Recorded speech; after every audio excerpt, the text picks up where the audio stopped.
We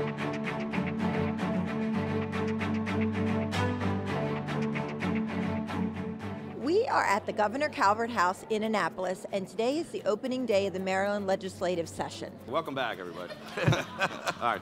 It's a particularly exciting session because we have new leadership in both the House and the Senate, and there are a whole host of important issues from education reform to gaming to taxes that are going to be on the table this year. I believe that we're living in one of the most historic times in Maryland politics. We've got the first woman African-American speaker in the history of the state, the second youngest Senate president.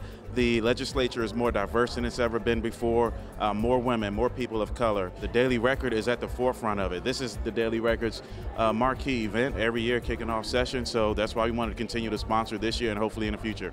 Putting all those folks in the same place, particularly since we do have a new leadership, it's vitally important that we attempt to communicate with them and that they know that we are available and we have positions on things. So, I've had the opportunity to sit down with both Senator Ferguson and with Speaker Jones, and I think that we're going to find some common ground and really make some progress and get some things done for the people of Maryland. You can say Madam Speaker for the first time in the history of the state.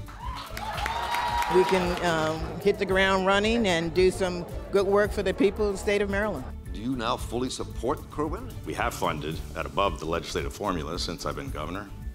No governor in the history of the state has ever invested more in education. I'm anxious to hear and anxious to work with the leaders in both houses to see what ideas they have. You fast forward that formula over the next 10 years, and we don't have an education problem, we have an economic crisis on our hands in the state of Maryland. We can't afford not to do anything because our children are the ones that we keep forgetting about. As a former legislator, I think this event is very important. It's especially important this year, and we'll get a chance really to find out what some of the priorities are for these new leaders. The Annapolis Summit is very important to the progress that we want to make here in Maryland around the end-of-life options bill. We have to educate people about what the bill is and what it is not. Yesterday, you rolled out a series of proposals, including some to increase transparency and penalties related to public corruption. Do you have any objections to participating and turning over documents that they would ask for to answer some of their questions? We were completely transparent, and every single thing that I have any interest in, we turn over to the Ethics Commission, which is available to the public. What can we expect this legislative session in terms of investments when it comes to addressing crime? How do you create neighborhoods and communities where crime is not bred?